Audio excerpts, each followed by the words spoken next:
तारीख 28 फरवरी 2026। इस वक्त ईरान के सुप्रीम लीडर के कई सारे प्रमुख लीडर्स के साथ इजराइल और ईरान वॉर पर चर्चा कर रहे थे।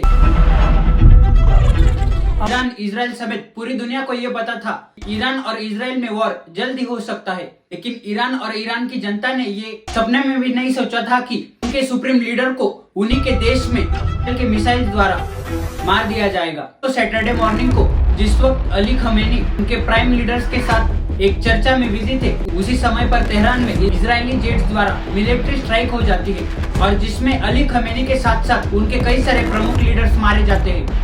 तेहरान का वो रेसिडेंस जहां पर मीटिंग हो रही थी वो पूरी तरह से डिस्ट्रॉय किया जाता है और बाद में नेतन्याहू और यूएस प्रेसिडेंट डोनाल्ड ट्रंप द्वारा ट्विटर पर यह कंफर्म किया जाता है कि उन्होंने ईरान के सुप्रीम लीडर को मार दिया है और इस एयर स्ट्राइक से वो ईरान की जनता को डेमोक्रेसी के रास्ते पर लाना चाहते हैं। मीडिया में कई सारी क्रॉस स्टेटमेंट्स हो रही थी। 1 मार्च 2026 को ईरान के लीडर्स सामने आकर स्टेटमेंट देते हैं कि इजरायली एयर स्ट्राइक में अली खमेनी और उनके कई सारे प्रमुख लीडर्स की मृत्यु हो गई है और खमेनी की डेथ के बाद वहां पर 40 दिनों का मॉर्निंग पीरियड रखा गया और उसी समय पर ईरान ने जरा भी सोच विचार ना करते हुए इजराइल पर अपने मिसाइल छोड़ दिए और इजराइल के साथ साथ मिडिल ईस्ट में भी हमले बोल दिए। दुबई,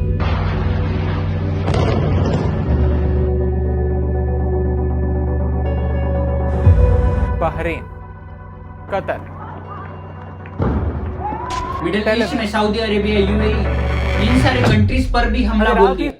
ईरान के इन हमलों में ईरान मिडिल ईस्ट पर ये सारे हमले बस यूएस के बेसिस को डिस्ट्रॉय करने के लिए कर रहा था और सबसे बड़ी बात तो ये है कि ईरान को इसका फायदा भी मिल रहा था।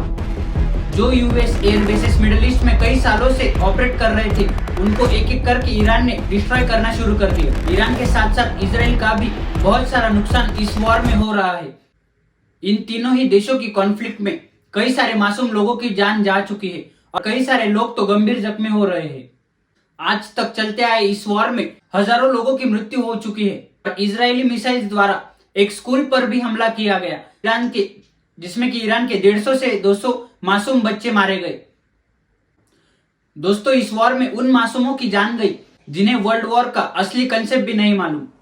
इजराइल के भी कई सारे लोग मारे, इजराइल के भी ईरान के साथ साथ इजराइल के भी कई सारे लोग मारे गए और तो और यूएस के भी कई सारे सोल्जर्स मारे गए और इससे अमेरिका की पूरी जनता नाराज है। अमेरिका के लोगों का यह मानना है कि ट्रंप बिना किसी कारण के ही इजराइल और ईरान के कॉन्फ्लिक्ट में अपने सोल्जर्स को मार रहे हैं। दोस्तों, एक तरफ ईरान मिडिल ईस्ट में यूएई, सऊदी अरेबिया जैसी कंट्रीज एयर स्ट्राइक कर रही है और दूसरी तरफ इजराइल, जो कंट्री ईरान को सपोर्ट कर रही है, जैसे कि लेबनान, हिजबुल्लाह, इन सारी कंट्रीज पर भी अटैक कर रही है। तो ये जो वॉर दो कंट्रीज में पहले शुरू हुआ था ये अब पूरे मिडिल ईस्ट और यूएसए तक चला गया है। मिडिल ईस्ट के कई सारी कंट्रीज और यूएसए भी इस वॉर में इन्वॉल्व हो गई है और इसी के कारण वर्ल्ड वॉर 3 का खतरा बढ़ गया है। अली खमेनी के डेथ के बाद ईरान ने भी अपनी एक इंटरिम लीडरशिप काउंसिल स्थापित कर दी है जिससे कि वो ईरानी मिलिट्री और ईरानी एयर स्ट्राइक मिसाइल्स को लीड कर पाए और जब तक ईरान में एक नया सुप्रीम लीडर नहीं स्थापित होता तब तक यही इंटरिम लीडरशिप काउंसिल आगे के कई सारे निर्णय में इन्वॉल्व होगी।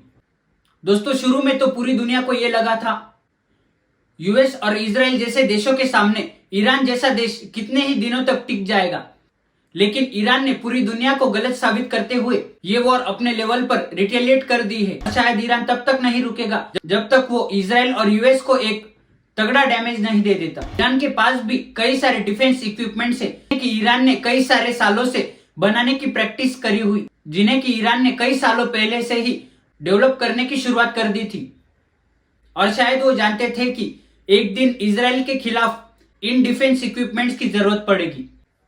ईरान के पास भी कई सारे बैलिस्टिक मिसाइल्स और ड्रोन्स है।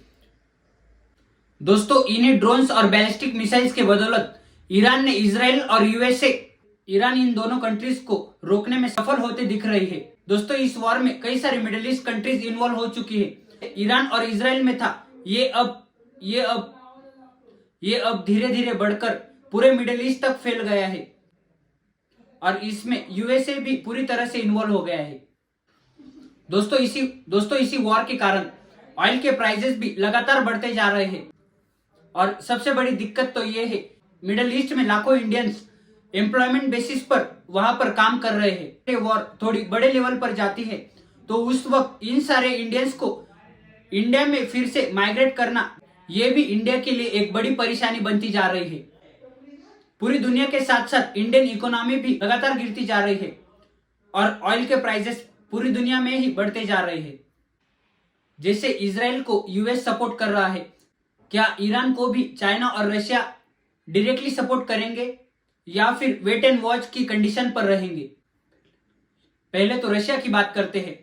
दोस्तों रशिया पहले से ही रशिया यूक्रेन वॉर में उलझा हुआ है और इसी के कारण रशियन मिलिट्री और रशियन डिफेंस इक्विपमेंट्स यूक्रेन को एक्वायर करने पर फोकस है।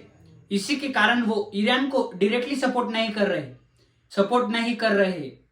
और दूसरी तरफ चाइना, जो कि ईरान से एक लार्जेस्ट ऑयल इंपोर्टर है, और इस ईरान इजराइल वॉर में सबसे बड़ा नुकसान चाइना का ही हो रहा है और चाइना की इकोनॉमी भी लगातार गिरती जा रही है। और दूसरी तरफ ऑयल के प्राइसेस भी चाइना में ऑल टाइम हाई पर है और ईरान के लीडर्स दूसरी तरफ ये दावा कर रहे हैं कि वो ना ही सीजफायर करेंगे और ना ही इजराइल के साथ निगोशिएट।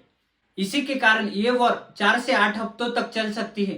इसमें ईरान डू और डाई की कंडीशन पर खेल रहा है और ईरान ने वॉर में एंट्री ही इसी कारण के लिए ली थी कि वो इजराइल और बाकी मिडिल ईस्ट देशों को लार्ज स्केल पर डैमेज करेंगे। इसी के कारण वर्ल्ड इकोनॉमी लगातार गिरती जा रही है।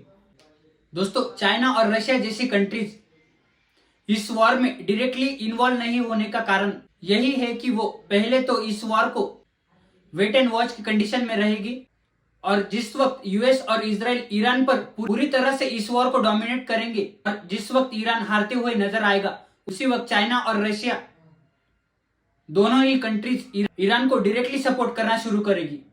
अभी के लिए तो इस वॉर से दूर रहेंगे। मिलते हैं अगले किसी वीडियो में, तब तक के लिए जय हिंद।